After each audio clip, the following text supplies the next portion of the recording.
Hello lovely viewers, I'm here in my kitchen, sans makeup, so you can see all my adult acne in its glory. And we're doing that because this is going to be a very raw, real video. I wanted to switch things up because the way I've been talking about my life post-grad needs to be switched up. I have been very starry-eyed, talking about everything through rose-colored glasses about what it's been like, and that was true to what I felt January through August, but things have shifted. I'm not as just enamored by my life right now, and I want to get critical here. There are some things I have not been talking about and you deserve to know them, so here I am on my Sunday for you all. And I brought in Home Chef to partner with me on this video because one of the things that I have been absolutely awful about and have been faking is my ability to cook. Even when I did Veganuary and I went vegan for a month, most of the things that were cooked in that period were cooked by my sister. So finally, I'm taking a stab at cooking, and that is with the thanks of Home Chef. I'm sure you guys are familiar with these sort of meal kit type services, but so far I have been loving Home Chef the most. Basically, you just go on their website, pick out your recipes for the week, pick out the date that you want them delivered. I'd honestly recommend going on the website and checking out what kind of recipes they have, because they even have vegetarian ones, so I'm sure that they'll surprise you. I actually have a code for $30 off your first order. That's in the link down below, so definitely check that out as you're shopping and scrolling around the website. I picked out what I wanted. It showed up at my door in this wonderful box, gave me all the ingredients minus some things like, pepper and salt and olive oil that they expect you to have on your own. And then it literally comes with a cute little binder, which makes me feel so collegiate. I haven't used binders since college, so this really brought me back, gave me a little bit of comfort. This week I can either cook Cuban avocado black bean quinoa bowl, or a roasted beet and goat cheese risotto, or crispy teriyaki tofu tacos, and I opted for this video. I'm gonna be cooking the quinoa bowl while we do a little life chat. Just so you know what I'm dealing with as I'm talking, I got all my pans out, and then this is literally all I needed to cook. It came in this lovely bag, and you get a little peekaboo of what's inside by turning it around. They made it so easy for me, which is good because I'm probably the most incompetent chef you've ever seen in your entire life. Alright, so you guys probably came here to get the tea on what my life has really been like. So let's do that first, and then I'll jump into some questions from you guys about other aspects of my life. But basically, what's shifted is that January through August, I felt like I had a good balance over things. I was able to go to the gym a good amount. I was able to see my friends a good amount. I had a good grasp on my career. I was getting good feedback. And I think the dust just kind of settled after the summer ended, where a lot of my friends, or not a lot of my friends, but some friends have moved back now. So I think my social circle has grown just a little bit. And for some reason, I don't know what is it about me, but I just put the onus on myself to always take initiative in relationships. I feel like if I don't reach out to hang out with someone at least once a month, I'm a bad friend. And I haven't always even been like that, but recently I just have felt like it's my duty to keep up these friendships, because I know in the adult world, if you don't put the effort into relationships, they don't just happen. It's not like college where you have your club meeting every week, so you're gonna see each other. If I don't reach out and I don't even book trips to see friends far away, the relationship could literally die. And it scares me because it's already happened to me in my life, in the past year, where relationships have just died, where I'm I don't know if I'm ever gonna be able to revive that friendship again. We might have just lost everything that we built over the past few years, which is freaking scary if you want to be honest with it. So I think right now, why my YouTube has died is because I'm putting a lot of emphasis on my real life relationships, which just takes so much time. Because another thing that I'm struggling with is that all of my friendships are one-on-one. I feel like a lot of people after they graduate from college, at least in San Francisco, everyone's living with a group of 5 or 6 people. So it's really easy to keep up those friendships because you literally, all 5 of you just go to brunch together, and then bing, bang, boom, you just saw 5 people in one morning. But for me, I have one-on-one relationships where it's just me and that one person. So if I want to see 7 friends in a week, I have to spend 7 separate hours instead of just seeing 7 friends in 2 hours and then having the rest of the time to hang out with my family or to go on a hike, blah, blah, blah, blah. So basically, I think you can kind of hear the anxiety and the pressure of it in my voice, but it's just been really mounting on me that I get down on myself because I'm like, dang it, like I've kind of lost my YouTube drive because I'm so driven to connect socially in the real world. And I know you guys are cool and you're gonna be like, it's fine, Catherine, like take care of yourself, like whatever you need to do. But at the same time, like I want to like put out content for you guys, and I want to share my life, and I want to keep vlogging, and I don't know why I've fallen off of that. So like I'm beating myself up on that end where I feel like I'm losing a passion, and I feel like I might potentially lose friends if I don't see them consistently. All right, I'm putting my last ingredient into my quinoa pot, and then we're gonna boil this sucker. All right, there she is. We're gonna boil her. Probably shouldn't be gendering my pots, but we're doing it. TBT to the days when I pronounced quinoa. Good times. Thank you to whoever pointed that out to me. And especially because I had been traveling so much. I would travel over the weekends a lot, so literally for the whole weekend, like I'd be boom, boom, boom, boom, boom, like the full weekend is active, so I'd be so fulfilled and so happy. Like traveling just fills me up so much. I love doing it. It makes me feel so empowered and so happy and like grateful. But then I'd come back into the work week, and then suddenly, because I hadn't had time that whole weekend to see friends, my weeknights would fill up, and I'd do like dinners with different friends, or I'd just go over and hang out with them different weeknights. And then suddenly, where was my time to go to the gym? Where was my time to just like play piano? Where was the time to like plan out videos or like work on my upcoming podcast, which following on Instagram if you want to follow that. Katherout, the podcast is coming soon, 2019. So yeah, you can get a sense for that of like my mind. I just felt like I was being pulled in so many different directions, and I never felt justified in just having a day where I slept in, because I was like, oh, if I sleep in, I'm not going to be able to film a video, which is why you haven't seen a video in like 2 months, because I have been sleeping in and taking care of myself so that I don't combust, and so that I can eventually have a good YouTube channel where I'm, you know, of good mental health. So yeah, that is just basically, I feel like I've been boiling over, similar to this pot behind me that you can't see, which by the way I need to work on. So now I cover it and reduce heat and cook it for 15 minutes. Covering her. This recipe is supposed to take about 30-ish minutes from start to finish. Hopefully this video is not going to be 30 minutes long and I can speed it up for you guys.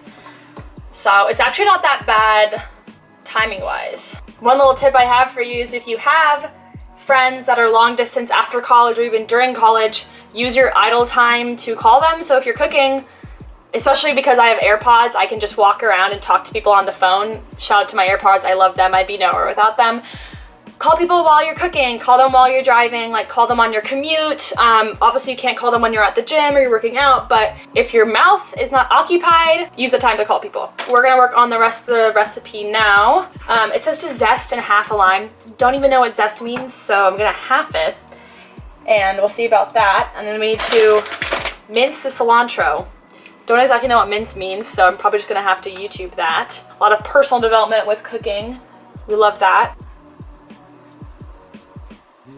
I also asked you guys if you had any questions for me, just because it's literally been so long since I've talked with you guys. Now that I'm no longer vlogging, I feel like the only way I really connect with you guys is through Instagram, because you guys send me so many wonderful DMs when you like my Instagram stories, when you have questions for me, when you're visiting California and you want some advice. And so I asked you guys, like, what have I not been filling you guys in on that you're like missing out on? And you guys did ask about, look at that ripe avocado. You guys asked about, like, am I still okay with living at home, which is a question my coworkers ask me a lot.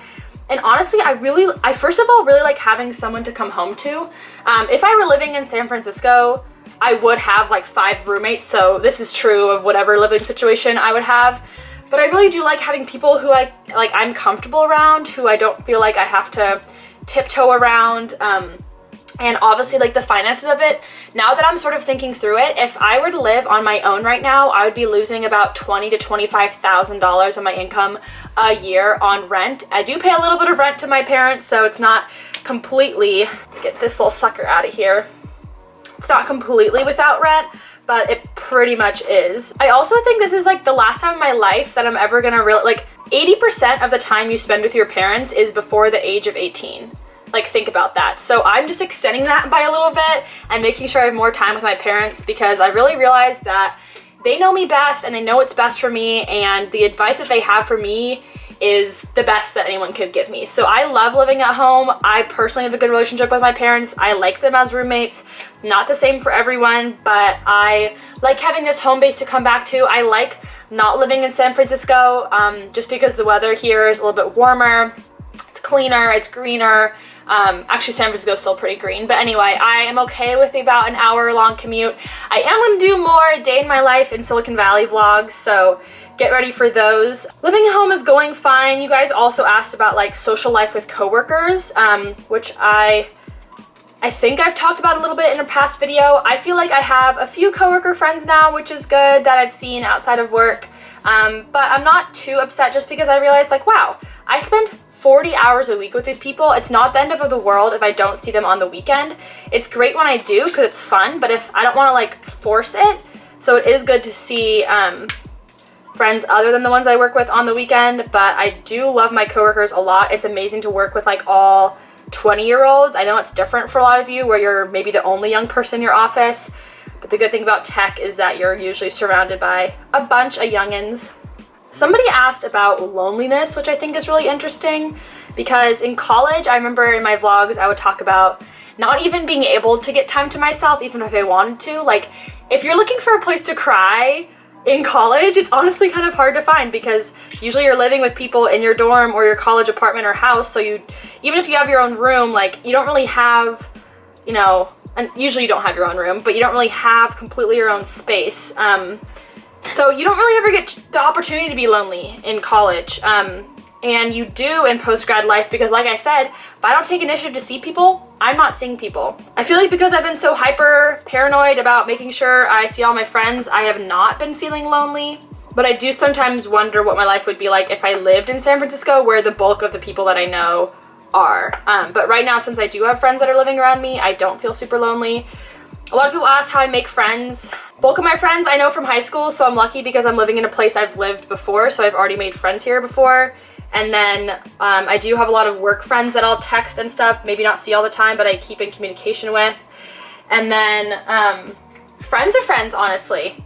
Like people that move to SF and people are like, hey, go see this person, they just moved here. I honestly haven't made that many new friends outside of work here, so that's something I'm still working on. But one thing I also try to do is not neglect my friends that have moved or are living somewhere else, so I fortunately get to see my friends in LA a good amount just because I'm traveling there for work. Last ingredient is the tomato. I think everyone's always really curious how I travel so much. If you're jealous of the amount of travel you see me and other people do, honestly, just book it. Like, I've never, ever regretted the money I've spent on a trip, and I've always regretted not taking more time on the trip.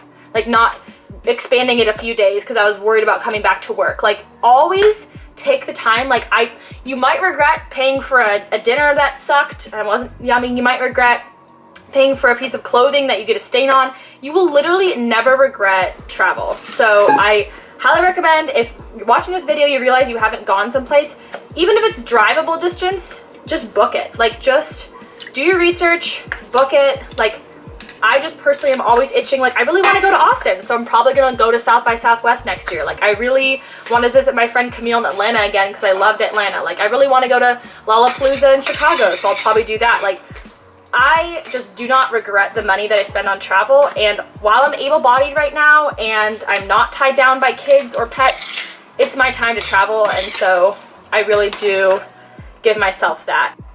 So while that finishes up and I'm almost done with my meal, the gist of it is that you have to make your post-grad life what you want it to be. I think in college, it's easy to just find friends with people that live down your hall, and it's easy to feel accomplished when you automatically have classes to go to all day. When you get home from work, like, a lot of you asked about, like, what is it like to live this sort of 8-to-5 lifestyle, and originally I remember saying I liked it so much because on the weekends I had no obligation to do work, which is still totally true. Like, I love that. I love on the weekends. I have no worries, like nothing in the back of my brain that I'm thinking about. I don't really get Sunday scaries. Like, I pretty much contain that to the week. But the other thing is, like, when you get home at 6 p.m., at 7 p.m. after work, Like, it's up to you if you want to just like get takeout and watch TV and do that 5 nights in a row, or it's up to you if you want to make dinner plans with a friend, or if you want to cook dinner yourself and find a new recipe, if you want to go to the gym, if you want to, you know, practice an instrument or like play an intramural sport or something random. Like, it's all up to you. And I'm excited because even though I've been having a harder time than the beginning of the year with my new lifestyle, I still feel like I have so much energy to devote. And a lot of you ask like how do you do so much? And I guess the answer is I get scared of not doing enough. I get scared that I'm not making the most of this period in my life, but I do feel really fulfilled. Like, I truly feel way more fulfilled now than I did in college, I want to say. Thank you so much to Home Chef for sponsoring this video, because it's a great reminder that cooking a meal can be that like new initiative, that new step that can get you out of like your comfort zone and your rhythm. And the great thing about this is that they come in meals for 2 people or for 4 people. So if you have a bunch of roommates, you can make this like a group thing and all cook together. But for me, since I'm just like cooking for myself, I love this because I can make dinner and then I save half of it for lunch the next day. That way I don't have to pay for lunch, because I love to save money. Here is what the meal looks like all finished. If this looks at all good to you, I highly recommend checking out Home Chef. I'll leave the link below so you can get $30 off your first time. Because I already admitted how hard it is for me to keep up with YouTube, if you want to know more about my life, Instagram is the place to go, at Katherout, and I will be updating you guys as my podcast grows its wings and takes flight eventually. Thanks so much for watching. I'll see you all next time, and Katherout.